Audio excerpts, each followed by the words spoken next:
ভারতের উত্তরপ্রদেশে ১৬৮ বছরের পুরনো একটি মসজিদ গুড়িয়ে দিয়েছে রাজ্যটির ক্ষমতাসীন উগ্র হিন্দুত্ববাদী বিজেপি সরকার।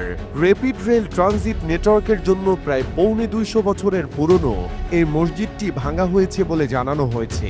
২৩ ফেব্রুয়ারি রবিবার পৃথক প্রতিবেদনে এই তথ্য জানিয়েছে সংবাদ মাধ্যম মুসলিম মিরর এবং সিয়াসত ডেইলি। সংবাদ মাধ্যমে উল্লেখ করা হয়েছে, বিজেপি শাসিত উত্তরপ্রদেশে মুসলিম ধর্মীয় স্থানগুলোর পদ্ধতিগতভাবে ধ্বংস করার কাজ অব্যাহত রয়েছে। রাজ্যটির কর্তৃপক্ষ মিরাটে ১৬৮ বছরের পুরনো একটি মসজিদকে বুলডোজার দিয়ে গুড়িয়ে দিয়েছে।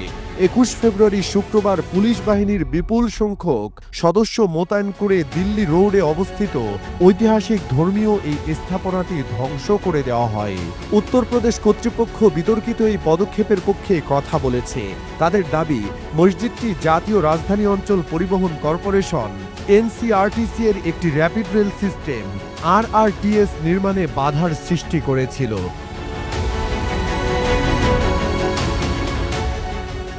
উত্তরপ্রদেশের মুখ্যমন্ত্রী যোগী আদিত্যনাথের নেতৃত্বাধীন প্রশাসনও ধর্মীয় এই স্থাপনাটি ধ্বংসের অভিযানের পক্ষে কথা বলেছে।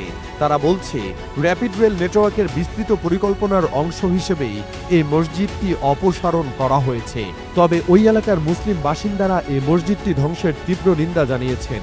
তারা দাবি করেছেন, মুসলিম ধর্মীয় স্থাপনাগুলোর বিরুদ্ধে একের পর এক ধ্বংস অভিযান আসলে মুসলিম ধর্মীয় সম্পত্তিগুলোকে টার্গেট করা রাজ্য সরকারের চলমান প্রচেষ্টার একটি বিস্তৃত প্যাটার্নের অংশ।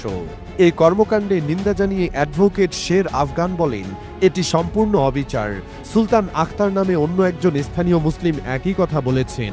তিনি বলেছেন, ইসরায়েল যেমন ফিলিস্তিনে অবকাঠামো ধ্বংস করে, ঠিক তেমনি যোগী আদিত্যনাথের সরকার মুসলমানদের সম্পত্তি বুলডোজার দিয়ে ধ্বংস করেছে।